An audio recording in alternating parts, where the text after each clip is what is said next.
Потому что Корея такая безопасная страна. Здесь по статистике практически вообще нет преступности. Ну и плюс у меня еще такое отношение к миру. Как бы я к нему доверительно отношусь, и мне как будто бы это все возвращается. Устаю вот эту сумку уже третий раз.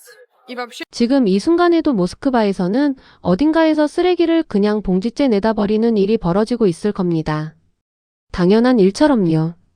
그런데 이 여성에게 한국에서 쓰레기를 버리는 일은 평생에 한 번도 경험해보지 못한 완전히 다른 세계였습니다.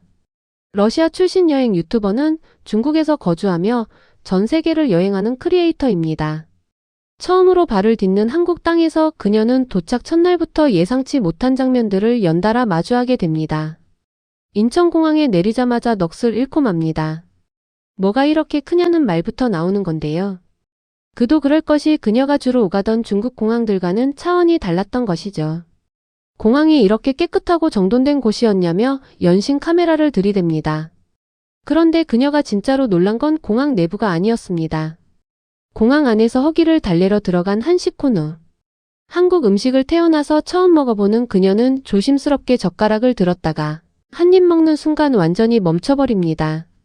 솔직히 중국에서는 거리 음식을 거의 안 먹는데 이건 뭘 먹어봐도 다 맛있다며 숟가락을 내려놓을 수가 없다는 말이 나옵니다.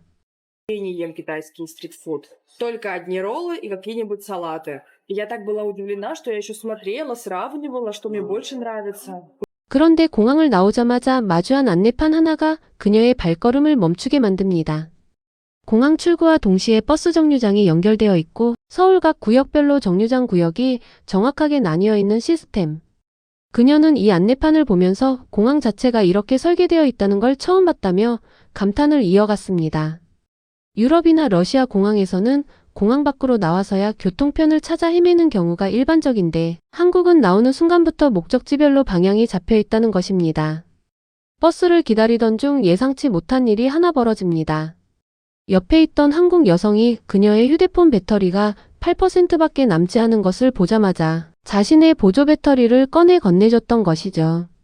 아무런 부탁도 하지 않았는데 먼저 다가와 충전을 도와준 한국인의 행동에 그녀는 적잖이 당황합니다. 아무것도 묻지 않고 먼저 손을 내밀어주는 사람. 그리고 그 짧은 순간에 서울에 관한 이야기를 잔뜩 들려준 한국 여성.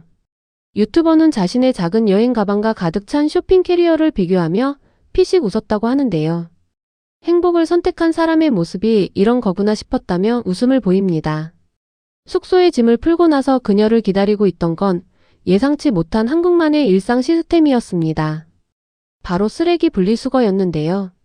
중국에서 생활하던 그녀에게 쓰레기 분리수거는 거의 생소한 개념에 가까웠습니다. 그녀가 지내던 중국에서는 포장이 넘쳐나는 것이 일상이고 쓰레기를 어디에 버리든 크게 개의치 않는 분위기라고 했는데요. 배달 음식 하나를 시키면 봉지 안에 봉지, 빨대에 빨대 포장, 컵에 컵 포장이 겹겹이 쌓이는 게 당연하다고요. 그런데 한국에 와서 처음 분리수거함 앞에 선 순간 생각보다 훨씬 체계적인 시스템에 한동안 멍하니 서 있었다고 합니다. 실제로 한국의 분리수거 규정은 꽤 까다롭습니다. 페트병의 라벨을 뜯어야 하고 음료 잔량을 비운 뒤 버려야 하며 재활용 가능 여부도 표기 마크로 구분해야 합니다.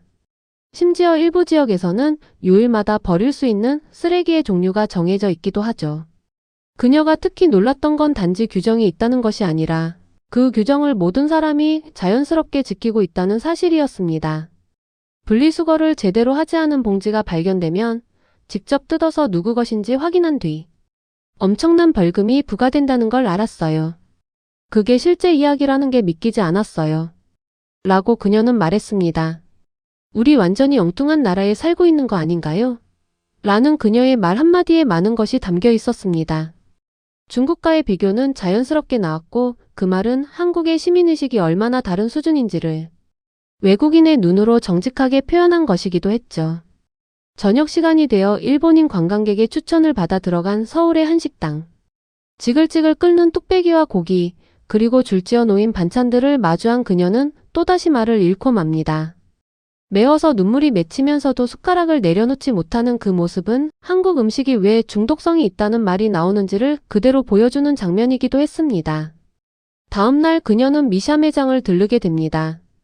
그런데 비비크림 하나를 집어든 순간 표정이 굳어버리고 맙니다. 같은 브랜드, 같은 제품 가격은 3분의 1.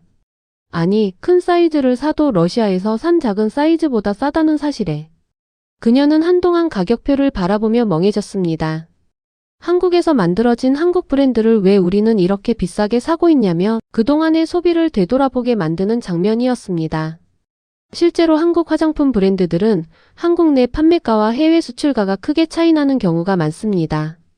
유통 마진과 관세, 현지 마케팅 비용이 더해지면서 같은 제품이 두세 배 가격이 되는 것인데요. 그래서 요즘은 한국 방문 시 화장품 쇼핑이 그 자체로 하나의 여행 목적이 되는 경우가 많습니다. 그 외국인이 그 현실을 이렇게 직접 확인해버린 것이죠. 이틀째 날 창덕궁과 비원을 찾았습니다. 그런데 그녀가 이 궁궐에 대해 설명하는 방식이 좀 달랐는데요. 단순히 예쁘다는 감탄이 아닌 역사의 흔적이 살아있는 공간으로 받아들이는 그녀의 시선이 인상적이었습니다. 600년 전 조선 왕조 때 지어졌고 실제 왕들이 살았던 곳이며 현존하는 궁궐 중 원형에 가장 가깝게 보존된 곳이라는 설명을 스스로 찾아가며 이야기하는 모습은 단순 관광객과는 다른 시선을 보여줬습니다. 왕만이 출입할 수 있었다는 비원의 연못과 정자 앞에서 지금 이 공간이 왕이 시를 쓰고 쉬던 자리라는 사실을 되새기며 오래 발걸음을 떼지 못했다고 합니다. 그리고 그날 저녁 지하철역에서 한 가지 장면이 더 남겨지는데요. 길을 헤매던 그녀에게 한국인 할머니 한 분이 먼저 다가와 지하철 탑승 방법을 도와주는 장면이었습니다. 말이 완전히 통하지 않아도 스마트폰 화면을 가리키며 웃으며 길을 안내해준 그 할머니.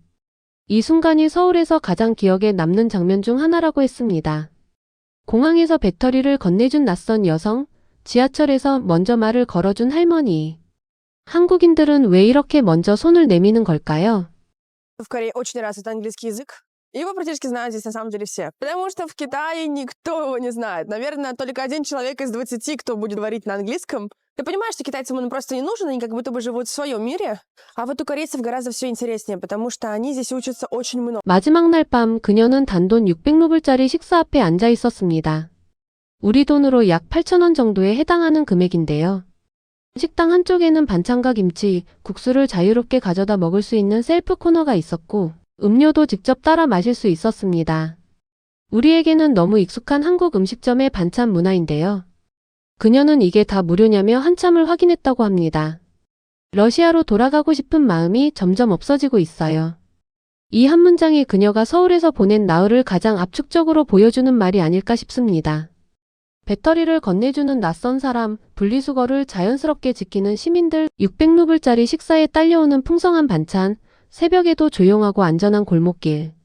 이 모든 것들이 그녀에게는 낯선 충격이었고 우리에게는 그냥 평범한 하루였습니다. 그 간격이 한국이 지금 어느 위치에 있는지를 조용히 말해주고 있습니다. 오늘의 대한뉴스 영상은 여기서 마치겠습니다. 구독과 알림 설정으로 다음에 더 즐겁고 감동적인 영상으로 찾아뵙겠습니다. 시청해주셔서 감사합니다.